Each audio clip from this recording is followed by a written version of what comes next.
नमस्कार दोस्तों, स्वागत है आपका हमारे YouTube चैनल ज्ञान कोश स्टडी AK@GK पर। मैं अंकित कुमार फिर से हाजिर हूँ वेब डिज़ाइनिंग की सीरीज़ में नई वीडियो को लेकर। हम लोग फ्रेम सेट के बारे में डिस्कस कर रहे हैं, तो फ्रेम सेट में एक और वीडियो पार्ट 5 है हमारी, जिसमें हम आपको हाइपरलिंक का प्रयोग करना बताएंगे। फ्रेम सेट में हाइपरलिंक कैसे लगाएंगे, फ्रेम सेट में हाइपरलिंक से हम कैसे पिक्चर को दिखाएंगे, ये इस वीडियो में हम सीखने वाले हैं। बहुत ही आसान होने वाला है हमारे लिए हाइपरलिंक को लगाना, तो एंड तक ज़रूर देखिएगा इस वीडियो को और हाइपरलिंक को कैसे लगाते हैं इसको सीखिएगा। तो आइए चलते हैं आगे। लास्ट टॉपिक हमने डिस्कस किया था नेशनल फ्लैग को फ्रेम की मदद से बनाना, तो उम्मीद है आपको समझ में आ गया होगा कि हम कैसे यहाँ पर फ्रेम को में नेशनल फ्लैग डिज़ाइन कर सकते हैं। तो आइए आगे डिस्कस कर लेते हैं हाइपरलिंक इन फ्रेम सेट। तो यहाँ पे जैसा फ्रेम सेट बना हुआ है एक इमेज के रूप में कि हमारे पास जो विंडो है, जो वेब पेज है, उसमें 2 कॉलम बने हैं फ्रेम सेट के, first column and then second column. First column में हमने कुछ टेक्स्ट लिखा हुआ है, इमेज 1 है, इमेज 2 है और इमेज 3 है। और हम यहाँ पर इमेज 1, इमेज 2, इमेज 3 ये जो टेक्स्ट लिखा है पहले कॉलम में, हम इस इमेज पर क्लिक करें, मीन्स हम इस इमेज पर क्लिक करना चाहते हैं। इसका मतलब ये हुआ कि हम इस लिखे हुए टेक्स्ट पर हाइपरलिंक लगाना चाहते हैं। तो जब हम इस पे क्लिक करेंगे तो उसकी जो पिक्चर है वो हमारे दूसरे वाले कॉलम में ओपन होनी चाहिए। ऐसे ही इमेज 2 पर क्लिक करें तो उसकी पिक्चर दूसरे वाले कॉलम में दिखाई दे, और ऐसे ही इमेज 3 पर क्लिक करें तो उसकी पिक्चर हमारे दूसरे वाले कॉलम में दिखाई दे। तो पहले वाले पे क्लिक करेंगे पहले की पिक्चर, दूसरे पे क्लिक करेंगे पहले की पिक्चर रिमूव हो जाएगी, दूसरे की पिक्चर तीसरे पे क्लिक करेंगे दूसरे की पिक्चर रिमूव हो जाएगी तीसरे की पिक्चर। तो इस तरीके से यहाँ पर हम 2 चीज़ें देख रहे हैं। पहली चीज़ ये देख रहे हैं कि हम अपने फ्रेम का जो कॉलम है उस कॉलम में टेक्स्ट को कैसे रख सकते हैं। दूसरी चीज़ हम देख रहे हैं कि हम इस पर हाइपरलिंक बना के उसकी पिक्चर को, उसके डाटा को या उसके सोर्स को दूसरे कॉलम में कैसे शो करा सकते हैं। तो बहुत ही आसान होने वाला है। आइए आगे चलते हैं, कैसे यहाँ पर डिस्कस करेंगे। इसको मिनिमाइज कर लेते हैं और यहाँ पर हम स्टार्ट बटन पे क्लिक करेंगे और नोटपैड को ओपन कर लेंगे। यहाँ पर हम HTML को डिफ़ाइन करेंगे, उसके बाद हेड टैग को डिफ़ाइन करेंगे, देन उसके बाद हम टाइटल टैग को डिफ़ाइन करेंगे। टाइटल टैग में हम यहाँ पर हाइपरलिंक इन फ्रेम सेट डिफ़ाइन कर देते हैं, व्हाटएवर जो भी आप देना चाहते हैं। देन आफ्टर टाइटल क्लोज हो जाएगा, देन उसके बाद हेड क्लोज हो जाएगा और यहाँ पर हम डिफ़ाइन करेंगे फ्रेम सेट को। और हम 2 कॉल्स बनाना चाहते हैं तो 2 कॉल्स को हम डिफ़ाइन करेंगे यहाँ पे star comma star means asterisk comma asterisk, बराबर साइज़ के 2 कॉलम बन जाएंगे। पहले कॉलम में हम देंगे फ्रेम SRC और इक्वल लगाएंगे, डबल कोट्स में डिफ़ाइन कर देंगे, और दूसरा वाला भी हम फ्रेम SRC देंगे और यहाँ पर हम डबल कोट्स में इसको डिफ़ाइन कर देंगे। पहले वाले फ्रेम में हमने नाम एट्रीब्यूट का प्रयोग करना बताया है, तो यहाँ पर हम इसका नाम रखेंगे फ्रेम 1, तो मीन्स F1 नाम रख दिया हमने इसका, और दूसरे वाले कॉलम का नाम हम रखते हैं F2। यहाँ से इसको कॉपी कर लीजिए और नीचे यहाँ पर पेस्ट कर दीजिए। तो पहले वाले कॉलम का नाम F1 है और दूसरे वाले कॉलम का नाम यहाँ पर हम रखने वाले हैं F2। ये हमारे 2 कॉलम डिज़ाइन हो गए हैं। अब हम यहाँ पे फ्रेम सेट को क्लोज कर देंगे और HTML को क्लोज कर देंगे। आप इसको सेव कर लीजिए Ctrl+S से। कहाँ पर सेव करना है? डेस्कटॉप पे। यहाँ पर हम frame.html के नाम से सेव कर लेते हैं और यहाँ पे आप देखिए कि ये कैसा वेब पेज बन के आ रहा है। इस पर राइट क्लिक कीजिए और ओपन कर लीजिए। आप देखेंगे ये 2 कॉलम के साथ हमारे पास फ्रेम बन के आ रहा है। अब हम चाहते हैं कि पहला वाला जो कॉलम है इसमें कुछ टेक्स्ट लिख कर आए, तो ये ध्यान रखेंगे कि फ्रेम में आप डायरेक्टली कुछ नहीं लिख सकते हैं।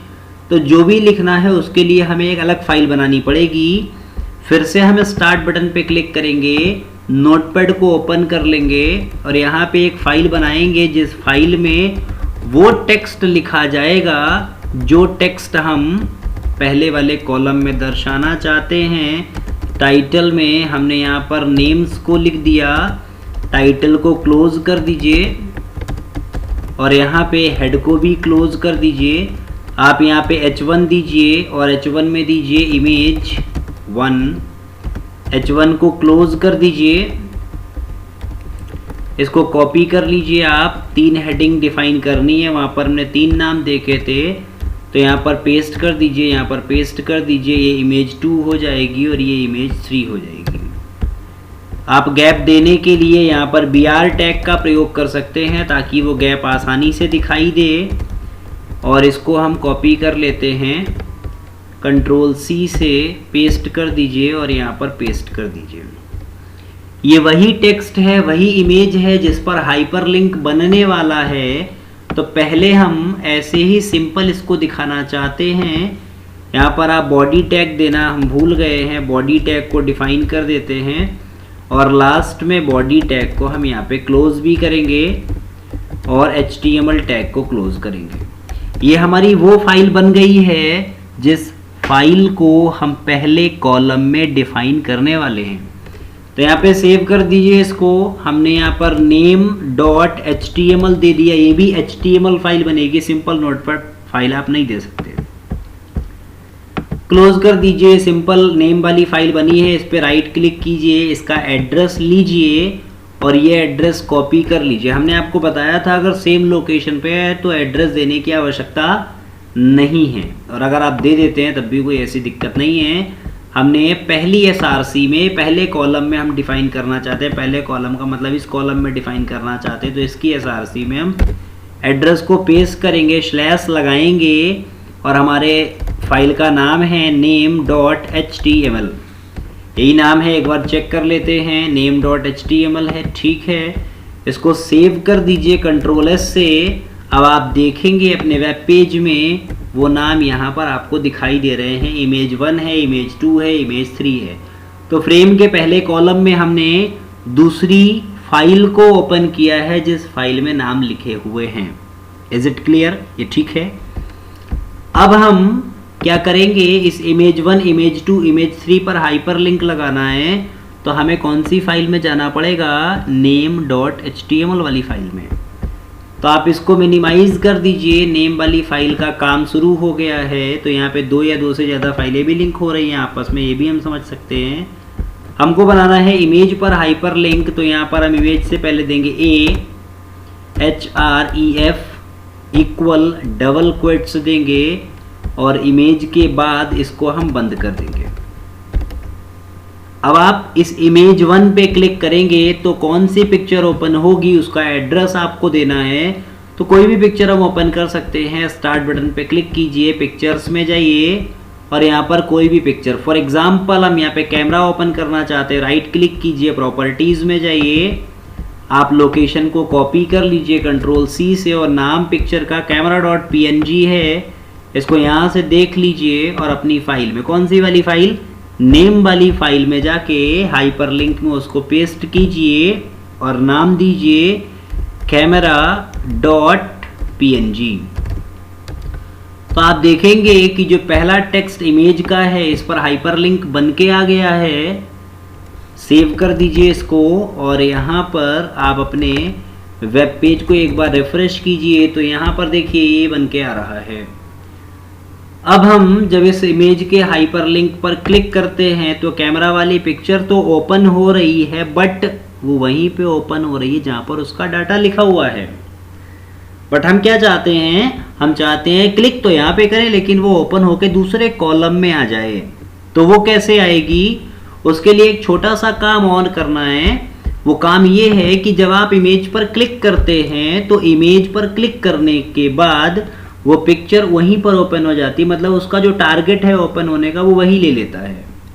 लेकिन आपको ये टारगेट सेट करना पड़ेगा। हमने आपको हाइपरलिंक जब बताया था तो हमने आपको टारगेट एट्रीब्यूट का प्रयोग करना बताया था। अगर आप भूल गए हो तो हमारी पिछली वीडियो में, हाइपरलिंक वाली वीडियो में आप इसको दोबारा से देख सकते हैं। तो हम यहाँ पे क्या करेंगे, यहाँ पे टारगेट सेट कीजिए, TARGET, टारगेट इक्वल्स टू। और टारगेट है क्या, दूसरा वाला कॉलम। जो यहाँ पे दो कॉलम बने हैं हमारी फ्रेम में, तो दूसरा वाला कॉलम में ही तो पिक्चर दिखाई देनी, यही तो टारगेट है। तो टारगेट का नाम क्या है, F2। तो यहाँ पे आप वैसे नॉर्मली आप क्या करते हैं, जब हाइपरलिंक में टारगेट लिखते हैं, target equals to new window लिखते हैं, target equals to underscore blank लिखते हैं। यहाँ पर हमारा टारगेट है F2, तो मीन्स जब क्लिक करेंगे तो ये टारगेट कहाँ जाएगी, F2 में जाएगी। इसको सेव कर दीजिए और फाइनली हम यहाँ पर देखेंगे, अब इमेज पर क्लिक करिए, उसकी पिक्चर देखेंगे, दूसरे कॉलम में आपको फाइनली दिखाई दे रही है। तो ये हमारा लिंक बनाना बहुत आसान हो गया। अब हम फिर से नेम वाले में जाएंगे और इमेज नंबर 2 पर क्या करेंगे, ए देंगे, HREF देंगे और यहाँ पे डबल क्वेट्स दीजिए और यहाँ पे आप ए टैग को बंद कर दीजिए। यहाँ पर आप जो पिक्चर ओपन करना चाहते हैं उसका एड्रेस, और एड्रेस हमारा यहाँ पर है, इसको ओपन कर लीजिए, राइट क्लिक कीजिए, प्रॉपर्टीज में जाइए और इसको कॉपी कर लीजिए। पिक्चर का नाम क्या है, cola.jpg। आप कौन सी वाली फाइल में आएंगे, नेम वाली फाइल में, क्योंकि नेम्स में हाइपरलिंक बन रहा है। आप इसको पेस्ट कर दीजिए। नाम क्या था, koala.jpg। तो ये वाली इमेज 2 पर हाइपरलिंक बन गया है और यही वाली फाइल पहले कॉलम में है, तो ये इमेज दिखाई दे रही है वहाँ पे। अब इसका भी टारगेट हम सेट करेंगे, TARGET, target equals to F2। अगर आप अलग अलग जगह दिखाना चाहते हैं तो आपको अलग अलग कॉलम बनाने पड़ेंगे, इस तरीके से अलग अलग कॉलम दूसरे में बनाने पड़ेंगे। इसको रिफ्रेश कर लीजिए 1 टाइम और दूसरी इमेज पे भी हाइपरलिंक बन के आ गया है। क्लिक कीजिए तो देखिए वाली पिक्चर, क्लिक कीजिए तो देखिए वाली पिक्चर। आसानी से काम हो रहा है जो हम चाहते हैं। थर्ड वन, हम फिर से एम वाले पे जाएंगे और हमारी इमेज 3 जो है, इस इमेज 3 पर हम क्या करना चाहते हैं, फिर से हाइपरलिंक बनाना चाहते हैं। तो यहाँ पर ए देंगे, HREF दीजिए और यहाँ पे आप इमेज 3 के बाद एंकर टैग को क्लोज कर दीजिए। हाइपरलिंक को और बेहतर तरीके से डिटेल में समझने के लिए हमारी लास्ट वीडियो को विजिट कीजिए। टेबल इन HTML आप बहुत आसानी से समझ पाएंगे। और दूसरी पिक्चर को ओपन करने के लिए हम यही लोकेशन कॉपी कर लेते हैं, क्योंकि एक ही लोकेशन पर सारी पिक्चर्स सेव हैं। और अगली पिक्चर हम यहाँ पे दिखाना चाहते हैं पेंगुइन्स वाली, PENGUINS, penguins.jpg। और यहाँ पर देखेंगे टारगेट हम दे देते हैं, टारगेट इक्वल्स टू, और टारगेट क्या है, दूसरा कॉलम F2। सेव कर दीजिए इसको और यहाँ पर आप जाके देखिए अपने वेब पेज में, F5 से रिफ्रेश कीजिए, तीनों पे हाइपरलिंक बना है। थर्ड पे क्लिक किया तो पेंगुइन्स वाली आ गई है, 2 पे क्लिक किया तो आपने यहाँ पर ये वाली फाइल आ गई है। इस तरीके से रिसाइज कर लीजिए और 1 पे क्लिक किया, कैमरा आ गया। इस तरीके से आप मूव कर सकते हैं। तो यहाँ पर हमने देखा कि पहली जो फाइल हमारी बनी है उस फाइल में हमने 2 फ्रेम बनाए हैं और ये 2 फ्रेम आसानी से काम कर रहे हैं। पहला फ्रेम जिसमें ये फाइल हमारी है नेम वाली, जो नेम हमने दूसरी वाली फाइल में लिखे हैं, वो नेम वाली फाइल हमारी ये है जिसमें हमने हाइपरलिंक को डिज़ाइन किया है और इस तरीके से ये हाइपरलिंक हमारा काम कर रहा है। तो उम्मीद है ये प्रोसेस आपको बहुत अच्छे तरीके से समझ में आई होगी। और इस प्रोसेस में अगर कोई समस्या है तो आप कमेंट बॉक्स में कमेंट कर सकते हैं, पूछ सकते हैं। अगर ये वीडियो आपको पसंद आई हो तो इसको लाइक कीजिए, सब्सक्राइब कीजिए, शेयर कीजिए